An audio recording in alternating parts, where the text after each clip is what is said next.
नमस्कार আমি চলে এসেছি রূপা কিচেন উইথ কুকিংয়ে অন্য দিনের মতন আজকেও আর একটা রেসিপি নিয়ে চলে এসেছি।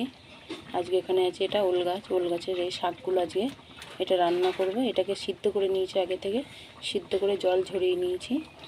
আর এখানে আছে ইলিশ মাছের মাথাটা ভাজা আছে, এইটা দিয়ে করব। আর এখানে আছে চিংড়ি মাছ, এই চিংড়ি মাছগুলো দিয়ে ইলিশ মাছের মাথা দিয়ে ওলের শাকটা রান্না করব। আর এখানে হয়ে গেছে এটা পটল চিংড়ি। এই পটল চিংড়ির রেসিপিটা হয়ে গেছে, এটাকে এবার নামিয়ে ফেলব।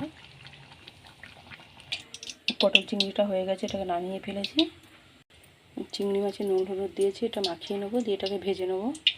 তেলটা গরম হয়ে গেছে, চিংড়ি মাছগুলো দিয়ে দিচ্ছি। চিংড়ি মাছটা ভাজা হয়ে গেছে, এটা তুলে নিয়েছি। এবার ওলের শাকটা চাপিয়ে দেবো। আমি গোটা জিরে ফোড়ন দিয়েছি। এবার এই যে ওলের শাকটা সিদ্ধ করা আছে, এটা দিয়ে দিচ্ছি।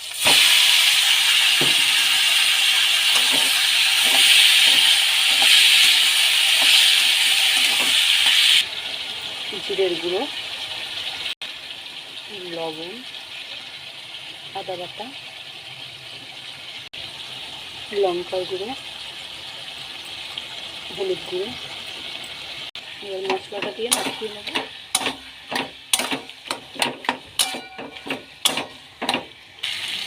চিনি,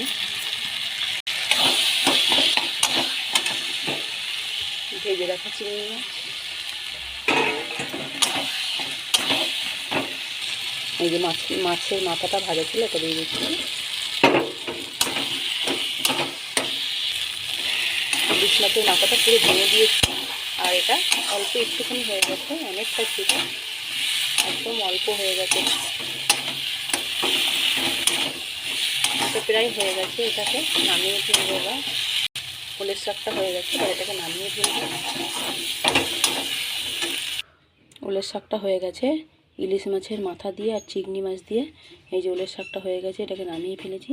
অবশ্যই ভিডিওটা প্রথম থেকে শেষ পর্যন্ত দেখবেন, কেমন হয়েছে অবশ্যই জানাবেন।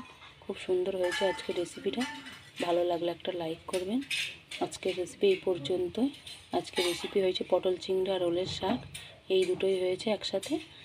আজকের রেসিপি এই পর্যন্তই। পরের দিন আবার একটা নতুন রেসিপি নিয়ে চলে আসবো।